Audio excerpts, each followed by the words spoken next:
everyone, welcome to LukeLore, a quick deep dive into a folklore topic where I share some of the stories from around the world that have piqued my interest. Last episode was urban legends, a modern era branch of folklore, campfire stories effectively, and while these can be propagated online in the digital age, the internet also has its own special branch of this, Creepypasta, the online campfire stories. Things not merely reported upon by the internet, but things which have sprang forth from its depths. If the name seems odd, it's because it is. It's a derivative of copypasta, which is message board slang for copied and pasted content. The creepypastas, therefore, being creepy, scary stories being copied and pasted to spread them.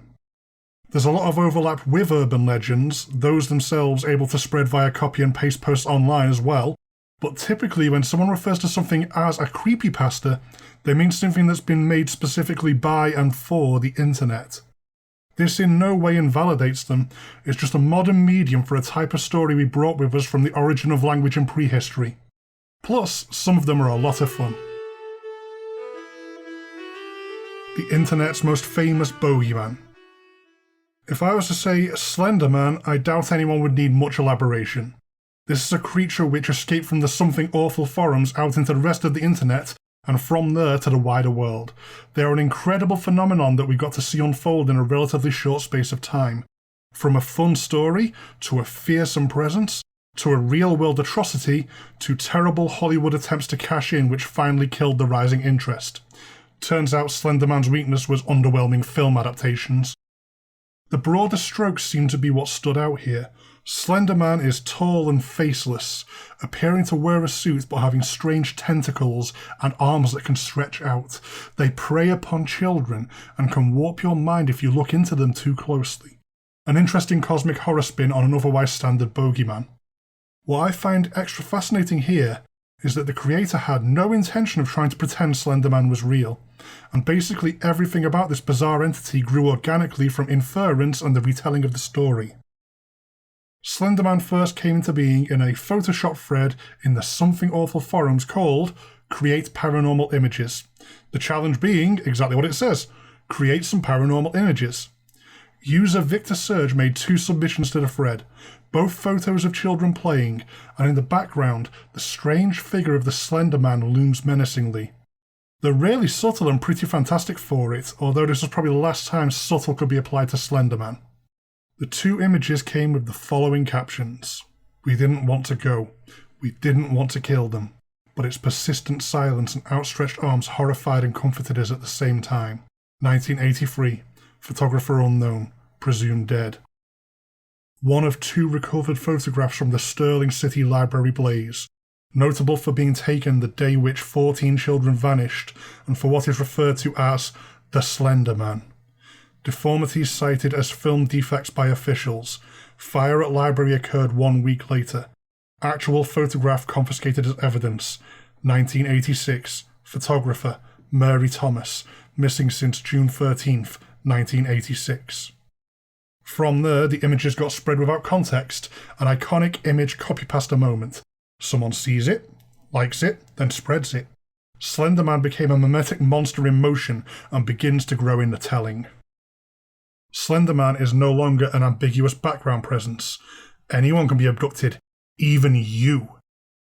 Sometimes people get found again out in the forest, taken apart and put back together again. Slenderman can get inside your head, creating paranoia, creating insomnia, even infecting people with slender sickness coughing fits. Then there are the stories of Slenderman having a cult, part of an expanded mythos online creators had run with, such as the games The Slender series or in the web series Marble Hornets you can still find on YouTube. But then it stops being a game as someone gets hurt. Wisconsin, 2014. 2 12-year-old girls lured their friend Peyton Lautner into the woods and stabbed her 19 times in an attempt at a ritual to become something called proxies for Slenderman. I will not be naming the perpetrators, as the victims in this type of crime need to matter more. Peyton did, thankfully, survive, but this went incredibly far and almost ended tragically. I write horror myself. I don't blame anyone in the chain of events that escalated to this who just wanted to make some honest fictional fun. But this got so incredibly out of control. In a way, it's a testament to the power of stories, but it would be nice to have had a positive takeaway from this one. The near mania that drove the appeal of Slenderman has died right down, but they remain irrefutably iconic. I wouldn't be surprised if we got regular revivals going forward, but I really hope that it's in the context of fun horror instead of the grim alternative.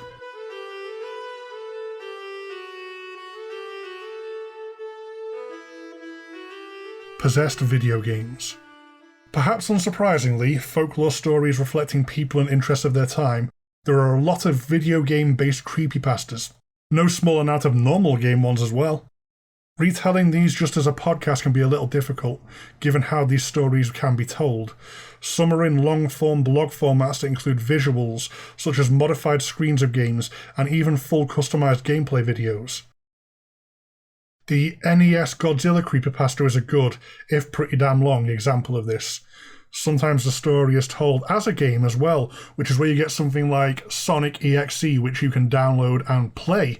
You can describe the gist of it, but you can also just go and play through itself in what is supposed to be an example of these cursed or haunted games. Sometimes the game isn't even dangerous. I mean, obviously there's a subculture online of younger storytellers out there trying to one-up each other, so there's death and dismemberment aplenty, but the point of a haunted game sometimes is that the game is wrong and messed up. Something which can almost feel real, a weird bootleg picked up at a yard sale or found in the bottom of a trade-in store's bargain bin. Some just need a weird area within a game to fixate upon for strange stories, such as pretty much anything to do with Lavender Town from the original Pokemon games. One pretty well-known story is called Ben Drowned. This story typically has the yard-sale origin. A distraught father is selling his deceased son's possessions off, and a shopper finds a Nintendo 64 cartridge with its torn label that has Majora penned on top of it. In the original story, a college dorm roommate passed on an old console, so it still kind of fits modern tellings as a retro console tale. So, bored of the one game his dorm mate left him on the old N64, they picked up what they presume is a copy of Legend of Zelda Majora's Mask, and when they get back and turn it on, that does seem to be what they've got. It appeared to be a regular copy of the game, having a single save file already there just named Ben. Eager to relive his childhood, the new owner creates a new save file called Link and starts to play. It all seems normal at first, but then strange things begin to happen. They become convinced that they have a bad bootleg copy. Textures start to corrupt, game characters from different parts of the game begin to appear and just stand still, audio files begin to play out of sequence, and then, just as we're about to give up and do something different, the game does something compellingly strange.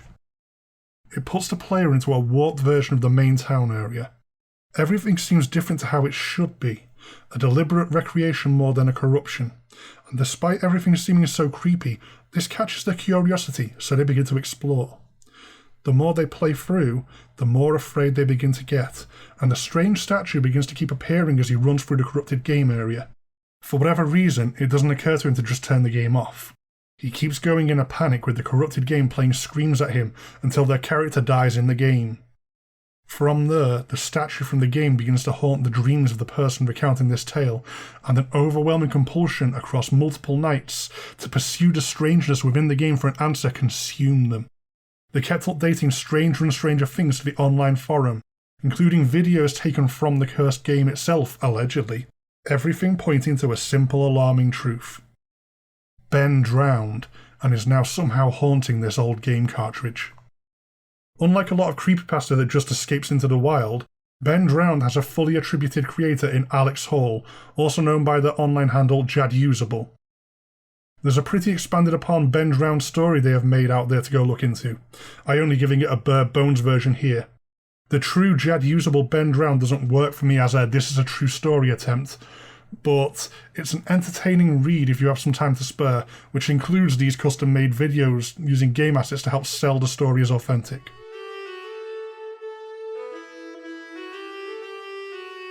Search, contain, protect. Assorted online message boards are typically the origin of creepypastas, dropped off without warning and from there spread by people who enjoyed them and wanted to keep them going. So, from humble beginnings, a massive online fandom did sprout. Allow me to read the whole thing, you may or may not have heard this one. This may remind people of a certain Doctor Who villain, but there's been some debate online about this and the following creepypasta appears to have come first. Item number, SCP-173. Object class, Euclid. Special containment procedures. Item SCP-173 is to be kept in a locked container at all times. When personnel must enter SCP-173's container, no fewer than 3 may enter at any time, and the door is to be relocked behind them.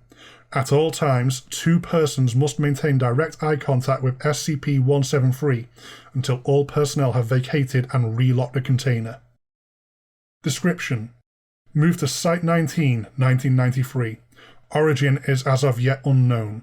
It is constructed from concrete and rebar with traces of Krylon brand spray paint. SCP-173 is animate and extremely hostile. The object cannot move while within a direct line of sight. Line of sight must not be broken at any time with SCP-173. Personnel assigned to enter container are instructed to alert one another before blinking.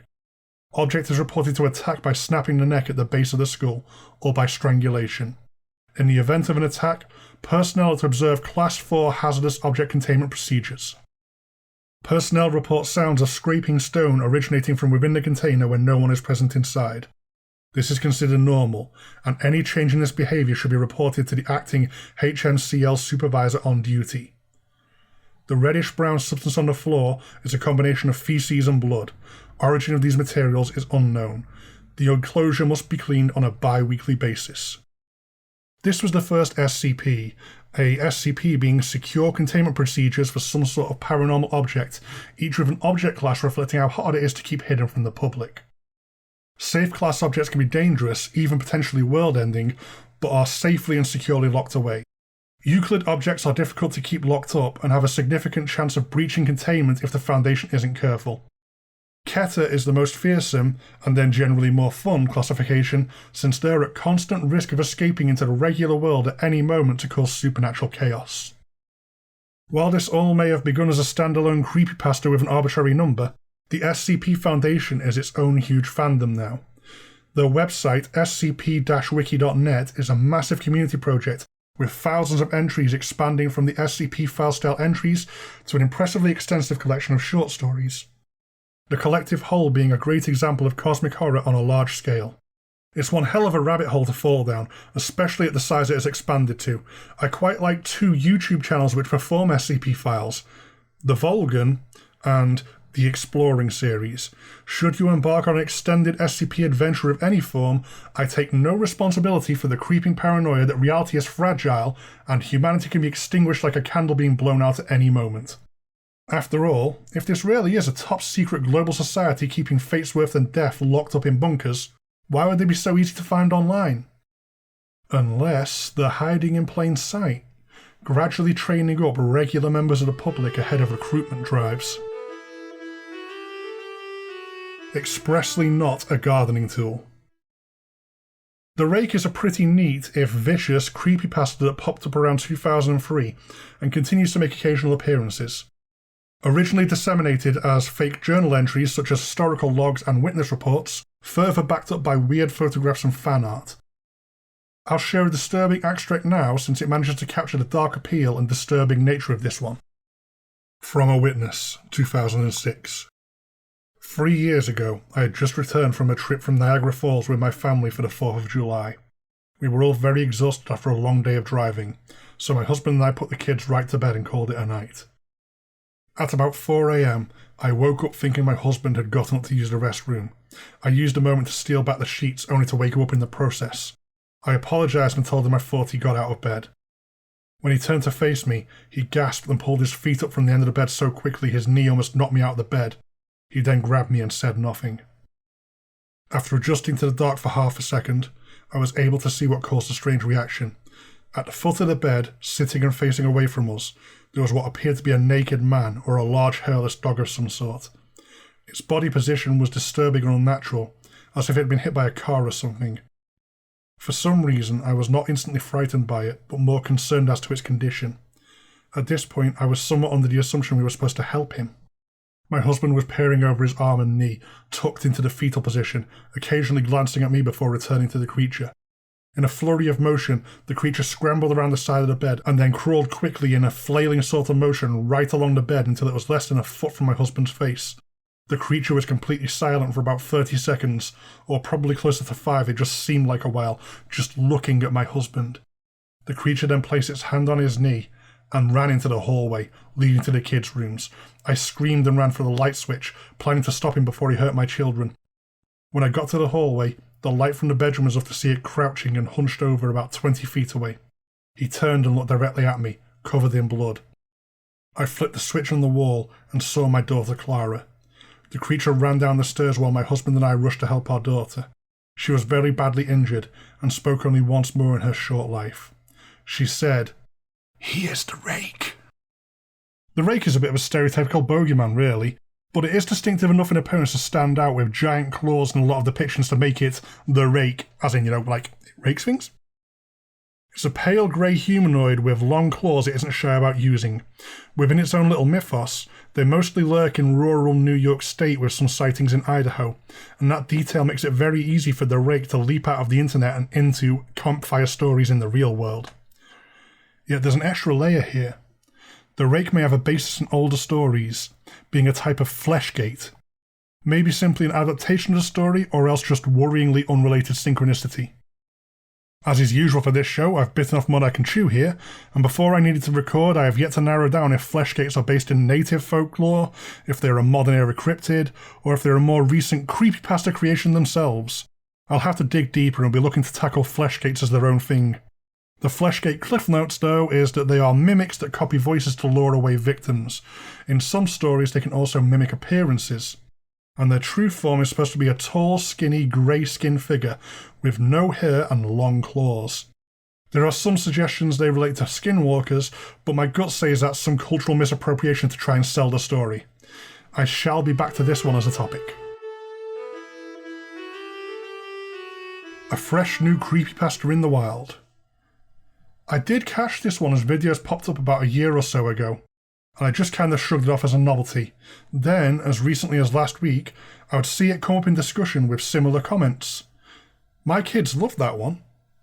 Siren Head was essentially a horror art project that blew up on YouTube via fan films and people doing let's plays of fan games.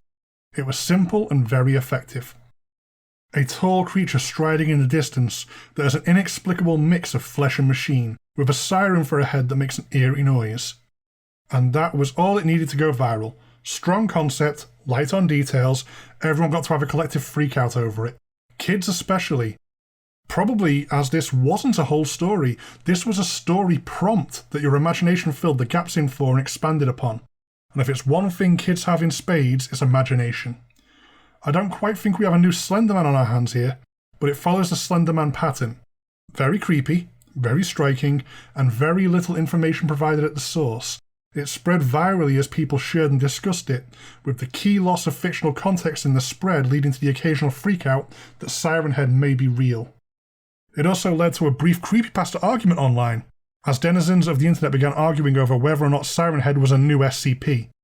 I can confirm it wasn't, or at least was not at the time of its creation, as it was an original, really cool idea for monstrous imagery brought to life in 2018 by artist Trevor Henderson. They were heavily influenced by Slenderman, or at least the Slenderman games, looking at images of this 40-foot tall spindly abomination lurking in the woods hidden among the trees. That influence comes full circle as fan games featuring the creature got a massive push from popular YouTubers, a phenomenon that drove Slenderman further than just message board pictures and launching Sirenhead into the spotlight with a younger audience. Looking at the trajectory of this story, I may have been a bit dismissive saying it's unlikely to be the next Slenderman. It has all the elements, but it does also have the disadvantage of Slenderman having gone first. Wait and see for the Sirenhead movie, I guess, while hoping no one does anything dangerous or weird in the meantime. It may yet even surpass the original. That's all for this episode. Bit of an accidentally bonus-length episode this time out. Aptly ironic in that copy and pasting some segments of Creepypasta bulked the script up without me even noticing. Wanderer's got pretty much all of these in the bag, so I'm excited to see these urban legends releasing each Friday on the Ghost Story Guys Instagram as we go forwards. I still want to hear your urban legends too, so please reach out.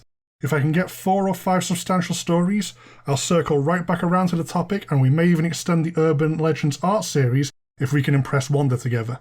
If you do send in a story, or even just a lead and I'll dig up the rest, let me know if you want a shout out on the show when the story is told. Full name, first name, or online handle.